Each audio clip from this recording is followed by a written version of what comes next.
नमस्कार मित्रों। शिक्षा क्षेत्र में एक बड़े बदलाव की भूमिका तैयार की जा रही है।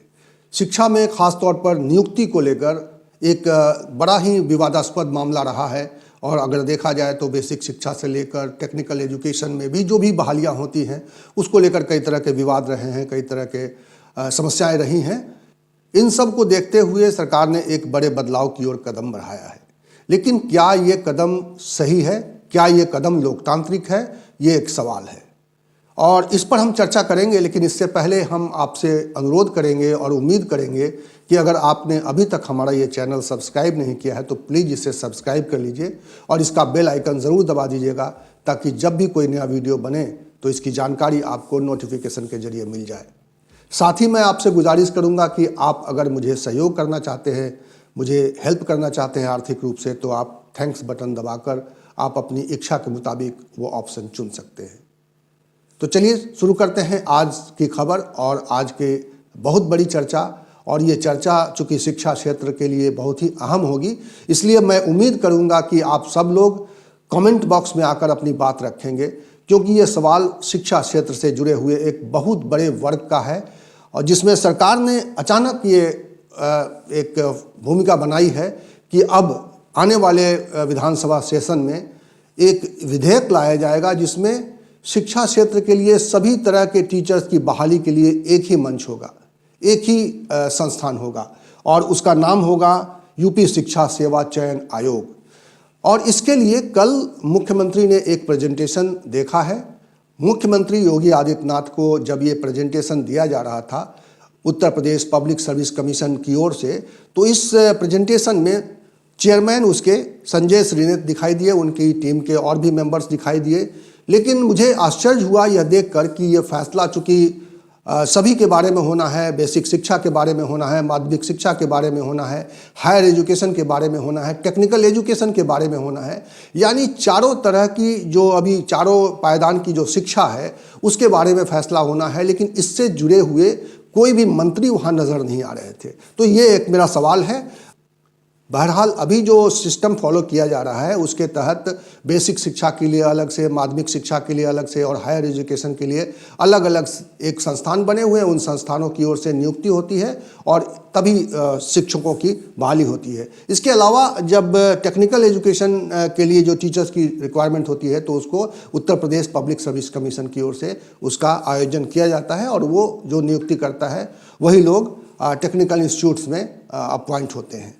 तो ये एक व्यवस्था बनी हुई है, लेकिन इस व्यवस्था को बदलकर एक एकीकृत व्यवस्था बनाई जा रही है, एक यूनिफॉर्म व्यवस्था बनाई जा रही है। और जैसा मैंने बताया कि यूपी शिक्षा सेवा चयन आयोग के गठन की एक प्रक्रिया शुरू की गई है और ये प्रक्रिया कोई कल शुरू नहीं की गई है। ये प्रक्रिया, इसके बारे में जानकारी दी गई है कि दिसंबर 2019 से इसकी एक प्रक्रिया शुरू की गई थी। लेकिन अब हम जब 22 को ख़त्म करके 23 के शुरुआत में आए हैं तब जाकर इसके बारे में ये एक प्रेजेंटेशन हुआ है। और इस बार की विधानसभा जो जब भी हाल में विधानसभा का सत्र होगा, निश्चित रूप से बजट सत्र आने वाला है और इस सत्र में इस एक बिल पास किया जाएगा और उस बिल के पास होने के बाद ये एक आयोग बन पाएगा और आयोग के क्या रूपरेखा होगी इसको लेकर भी एक विचार है। उन सब पर हम चर्चा करेंगे। लेकिन इससे पहले बताना ये ज़रूरी है कि ये सिस्टम क्यों अपनाया जा रहा है और इसके बारे में, इस नए सिस्टम के बारे में सरकार की क्या सोच है। सबसे बड़ी बात तो ये कहा गया कि इसके जो फ़ायदे गिनाए गए हैं वो ये कि समय से शिक्षकों का चयन होगा। यानी अब सरकार ये दावा कर रही है कि ये जो सिस्टम नया बन जाएगा इसके बाद अब वैकेंसीज खाली नहीं रहेंगी, यानी कि समय से शिक्षकों का चयन हो जाएगा। दूसरी जो बात कही गई है कि मानव संसाधन का बेहतर उपयोग होगा। इसका मतलब शायद ये लगाया गया है कि चूंकि अलग अलग जितने भी कमीशन बने हुए हैं, जितने भी आयोग बने हुए हैं, उन सभी आयोगों को मिलाकर एक कर दिया जाएगा तो एक ही तरह के स्टाफ में ये सारा कार्यक्रम चलेगा, सारी परीक्षाएं चलेगी, सारे साक्षात्कार आयोजित किए जाएंगे। तो ठीक है, सरकार का खर्चा कुछ घट सकता है, ये एक सोच है सरकार की। इसके अलावा वित्तीय अनुशासन की बात भी की गई है कि इससे वित्तीय अनुशासन आएगा। यानी कि जो परीक्षाएं कराने में जो खर्च होते हैं, परीक्षाओं के जो भी उसकी एक प्रक्रिया होती है, उस प्रक्रिया पर जो खर्च होता है, उन सबको नियंत्रित किया जा सकेगा, खर्चों को घटाया जा सकेगा। ये बात भी बिल्कुल सही है। लेकिन सवाल यह है कि ये जो कहा जा रहा है कि ये आयोग स्वतंत्र रूप से काम करेगा, ये भी एक कहा गया कि ये आयोग स्वतंत्र रूप से काम करेगा। मुझे लगता है इसको कहने की ज़रूरत नहीं है। आयोग के बारे में जो संरचना है उससे स्पष्ट है कि आयोग पर किसी तरह के नियंत्रण सरकार का सीधे सीधे नहीं होता है। लेकिन सबसे बड़ी समस्या इस वक्त यही है कि आयोग को फ्री नहीं छोड़ा जाता है। आयोग में जिस तरह से नियुक्तियां होती हैं, आयोग के अध्यक्ष की नियुक्ति हो या उसके सदस्यों का अपॉइंटमेंट हो, इन सब में किसी तरह की पारदर्शिता नहीं रहती है और इसी की वजह से सरकार का अंकुश बना रहता है। और सवाल यही है कि चाहे कैसे भी आप संस्थान बना दें, अगर सरकार का अंकुश रहेगा, सरकार का नियंत्रण रहेगा और सरकार इसको लेकर पारदर्शिता नहीं रखेगी, तो निश्चित रूप से आने वाले समय में इसी तरह की समस्याएं बनी रहेंगी जिस तरह की समस्याएं अभी हैं। खास तौर पर परीक्षा के डेट अनाउंसमेंट होना, उसके पहले क्वेश्चन पेपर का लीक हो जाना, उसकी जांच नहीं होना, मामला अदालत में चले जाना। तो लगातार हम देख रहे हैं कि नियुक्तियों को लेकर जिस तरह की समस्याएं हैं, क्या उन समस्याओं को समाप्त करने के लिए सरकार का ये जो फैसला है ये कितना कारगर साबित होगा, ये एक सवाल है। इस सवाल पर आप भी विचार करिए और कमेंट बॉक्स में आकर अपनी राय रखिए कि ये चीज़ें कैसे खत्म होगी। ये जो समस्या है उत्तर प्रदेश में, ये सबसे बड़ी समस्या है जिसकी वजह से आज संस्थानों में, सरकारी महकमों में कई पद खाली हैं, हज़ारों लाखों की संख्या में पद खाली हैं, लेकिन उन पर नियुक्तियां नहीं हो पा रही हैं समय से, और समय से अपॉइंटमेंट नहीं हो पा रहा है।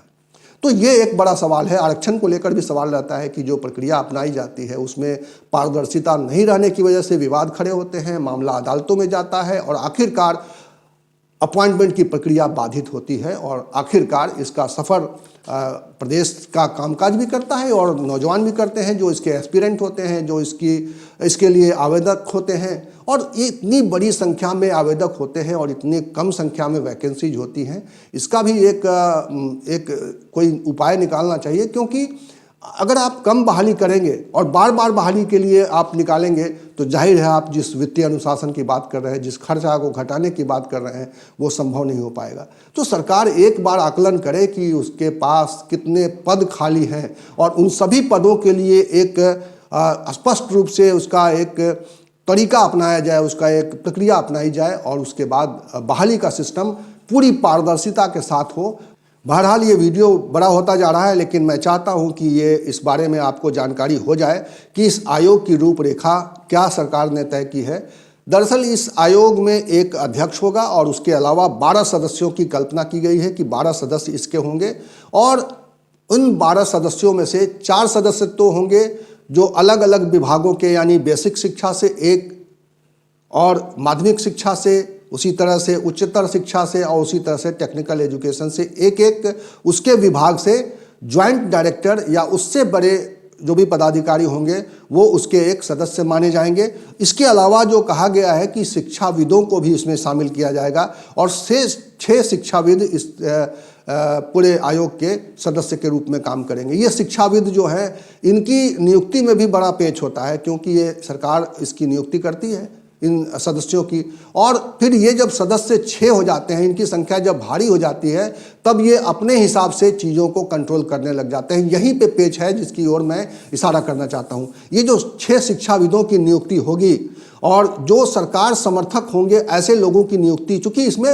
पारदर्शिता का सवाल है, अगर इनकी नियुक्ति में पारदर्शिता हो और सभी तरह के विचारों के लोग इस तरह के सदस्य के रूप में शामिल हों, तब तो संस्थान कोई भी आयोग तरीके से काम कर सकता है, निष्पक्षता से काम कर सकता है। लेकिन खेल यही होता है, यहीं पे सरकार अपने लोगों को घुसा देती है, उसके बाद सरकार का नियंत्रण एक तरीके से आयोग पर हो जाता है और फिर वही होता है जो अभी हो रहा है। और मेरी चिंता, और मुझे लगता है शिक्षा क्षेत्र के लोगों की अब से अभी जो है सबसे बड़ी चिंता यही है।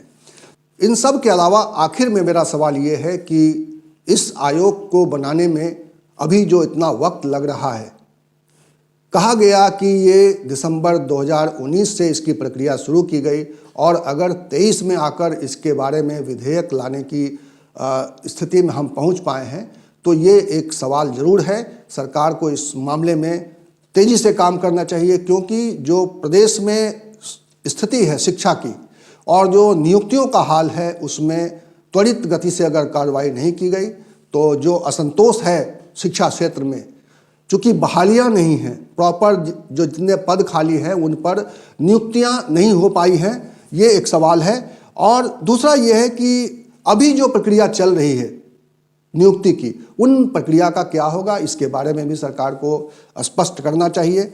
दूसरा ये भी जो खाली सारे पद हैं, चूँकि सभी पदों के लिए वैकेंसीज नहीं निकली हुई हैं, ये भी हम सभी जानते हैं। अभी भी जितनी बहाली प्रक्रिया चल रही है उनमें अगर देखा जाए तो जितने पद खाली हैं उनके लिए नियुक्ति नहीं निकाले गए हैं, और इसकी वजह से कम पद निकाले जाते हैं, बावजूद इसके भारी संख्या में आवेदक होते हैं और भारी संख्या में उनकी फीस आती है आयोग के पास। ये जो सिस्टम बना हुआ है ये एक दुखद है रोजगार के लिए, जो चाहने वाले हैं, रोजगार के जो एस्पिरेंट हैं उनके लिए, क्योंकि उन्हें अगर 15-15 लाख लोगों में से 4,000 लोगों की छंटनी होनी है तो जाहिर है कि कितने कम लोगों को नौकरी मिल पाती है, तो ये भी एक सवाल है। और इसके अलावा सरकार को अब स्पष्ट करना चाहिए कि संविदा का जो सिस्टम बनाया हुआ है प्रदेश में, चूँकि सभी विभागों में संविदा पर जो काम करने वाले लोग हैं उनके और अस्थायी रूप से जो काम करने वाले लोग हैं, शिक्षा क्षेत्र में भी यही हाल है, शिक्षा मित्रों का हो, अनुदेशकों का हो, और जिस तरह से सहायक शिक्षकों का वेतन है, इन दोनों के बीच में जितनी बड़ी असमानता है, इस असमानता की वजह से भी जो सिस्टम है, सिस्टम पूरी तरह से काम नहीं कर पाता है। ये एक बड़ा सवाल है। और इसके अलावा जो पूरा परीक्षा का सिस्टम है, अपॉइंटमेंट का सिस्टम है, उस सिस्टम में जैसा मैंने पहले कहा कि अगर पूरी तरह से पारदर्शिता नहीं होगी तो सिस्टम मजबूत नहीं हो पाएगा, सिस्टम काम नहीं कर पाएगा। ये एक आज की तारीख में सबसे बड़ी चिंता है। और इससे भी बड़ी चिंता है कि सरकार को लोकतांत्रिक तरीकों से हर काम को अंजाम देना चाहिए। जब ये इस पर विचार हो रहा है तो ये चिंता का विषय है कि इससे बेसिक शिक्षा मंत्री को क्यों दूर रखा गया, इससे माध्यमिक शिक्षा मंत्री को क्यों दूर रखा गया, इससे उच्चतर शिक्षा को देखने वाले लोग क्यों दूर रखे गए, और टेक्निकल एजुकेशन को देखने वाले मंत्री क्यों नहीं इस कार्यक्रम का हिस्सा बन पाए, इस प्रेजेंटेशन का हिस्सा बन पाए, ये सवाल है। और आखिर में ये कहूँगा कि जब ये बिल विधानसभा और विधान परिषद में लाया जाए तो इस पर विस्तार से चर्चा हो, इस पर विपक्षी दल के नेताओं की राय भी ली जाए, इस पर सभी विशेषज्ञों की राय ली जाए जो शिक्षा क्षेत्र में काम करते रहे हैं और जो विधायक के रूप में, जो विधान परिषद सदस्य के रूप में काम कर रहे हैं, उनकी राय इसमें अहम होगी। और अगर उनकी राय के साथ इस बिल को पारित कराया जाएगा, इस बिल को बनाया जाएगा, तब यह बिल जाकर एक इफेक्टिव रूप में सामने आ पाएगा और तब ये उत्तर प्रदेश की शिक्षा क्षेत्र में कोई बड़ी मदद कर पाएगा और कोई बड़ा बदलाव ला पाएगा। इस वीडियो में इतना ही। इसी तरह की चर्चा के साथ, इसी तरह के विमर्श के साथ मैं आपको मिलूंगा अगले वीडियो में। तब तक के लिए नमस्कार।